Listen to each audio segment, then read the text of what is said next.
They claim there's over 100 systems and 63,000 games on this 2 terabyte drive. Going into all games, it's not set up to show me the number of games on here, but we'll scroll through the list. There are a ton of different systems here, as you can see. The front list here is actually broken up into consoles. I think there's some collections and publishers here.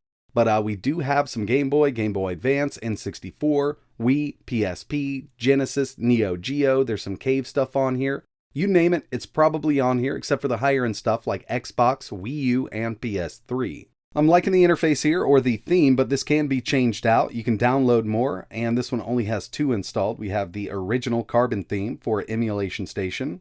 So if you just want to go simple, you can go with this, or you can connect to an online source, be it Ethernet or Wi-Fi, and download more. I'm just going to stick with the stock included theme here because it does look pretty good. So let's go ahead and open up PSP. And in here, you'll see we have our games. There's no videos, but we do have some box art and screenshots. And real quick, let me try to see if we got that video section in here. I think it's just going to be stuck with those screenshots and box art, which is totally fine. I mean, if you want to play the game, just get into it. But I got a lot of stuff to test here. We're going to go super simple. First up, we'll go with a cave game, and unfortunately, there's only one here, but this is a really good game. Oh yeah, and the bezels are already enabled, so most of these games should be at their native aspect ratio of 4:3 for the older stuff. Just does make it look a lot better, and you don't have those black borders on the side, at least for a lot of this stuff. If it's running in RetroArch, like this one here is using the FBA Neo core, we will have bezels on the side, but for the higher end stuff like Wii, Gamecube, and PS2, they use standalone emulators, so these bezels won't work with that. But on a system like this, you're going to be good to go with the lower end stuff. NES, SNES, PC Engine, CPS 1, 2, 3, Neo Geo. There's going to be a ton of stuff that will run at full speed, just using RetroArch with one of its cores. But I want to get into some higher end emulation. I really want to see how this thing handles Dreamcast, PSP, Gamecube, PS2, and even PSP. So what I'm going to do now is go ahead and plug this into my game capture so we can get a better look at it. And we'll get right into some testing with some higher end stuff. So first up, PS1. Going into this one, I knew we wouldn't have any issues. If you want to do some of the harder to run ones like Bloody Roar and even Tekken 3, it's going to run at full speed. With each one of these games I'm going to be testing, I will have the name of the game on screen and I'll have the FPS up in the top right hand corner as long as the emulator allows me to.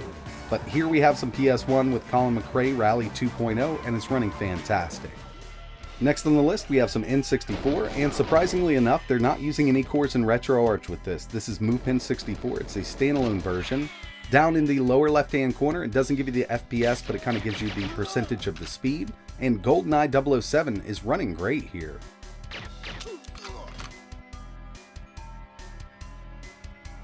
Dreamcast performs really well. This is using the Flycast core inside of RetroArch.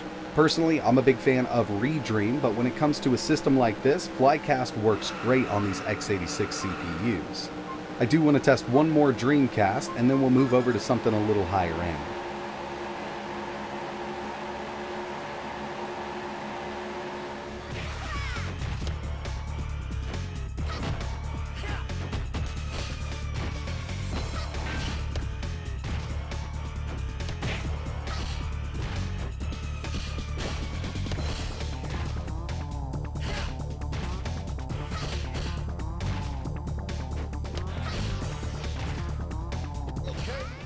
Checking out some PSP using the standalone version of PPSSPP. We're upscaled to 3x resolution with this one and it's running great. But one thing that I have noticed is the harder to run games aren't even installed on this system, like Ghost of Sparta, Chains of Olympus, and Midnight Club.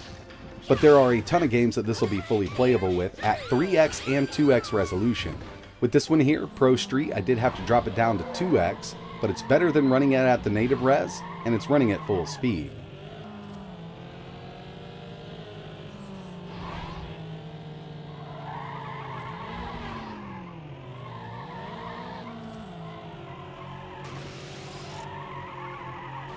Checking out some Gamecube using the standalone version of Dolphin. This is a harder one to emulate, but when it comes down to it, this isn't going to do every single Gamecube and Wii game at full speed. This is Automodalista, kind of one of my go-tos. It's a harder one to run, and as you can see, it's doing a really great job handling it. We're at 58 to 60 FPS. I do see it dip down every once in a while, but if that frame counter wasn't on, I wouldn't even notice it. So one thing that I'm kind of catching wind of when it comes to these games here for the higher end systems like GameCube and PS2, a lot of them are the European versions, which means they're PAL and they'll only run at 50 Hz. Now a lot of these games can be switched as soon as you start it up from 50 Hz to 60 Hz, but I do notice a lot of this stuff is European. And with a game like Metroid Prime, this is a European version, and even then we do get some dips down to around 45. So when it comes to GameCube, there will be some games that'll struggle on this system. Another one they claim this thing can do is PS2, and surprisingly enough, this is Crash Bandicoot. Even though it's an easier one to run and it's the European version, it's running it at full speed. We're at 50 Hz here, 50 FPS.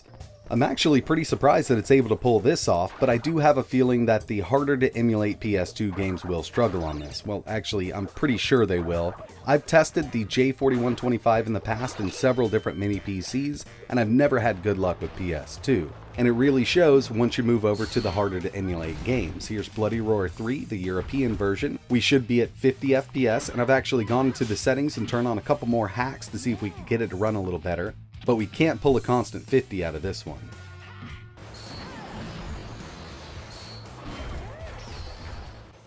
So in the end, this thing actually does a pretty decent job. When it comes to PSP, Dreamcast, you want to do some N64 and some lower end stuff, you're not going to have any trouble. There are thousands and thousands of retro games that'll run at full speed on this. I personally wouldn't look at picking one of these up specifically for GameCube, Wii, and PS2. Even though we can get some great performance in some of those PS2 games and GameCube games, it's just not going to play the full library, or at least all of the games that are compatible with said emulator. We just need a little more power from the CPU and GPU to play all of those games at full speed. As soon as I saw this thing up for sale, I knew I had to get my hands on one just to see how it would perform, and it did way better than I thought it would. But I wouldn't go out and buy one of these specifically for Wii, GameCube, and PS2.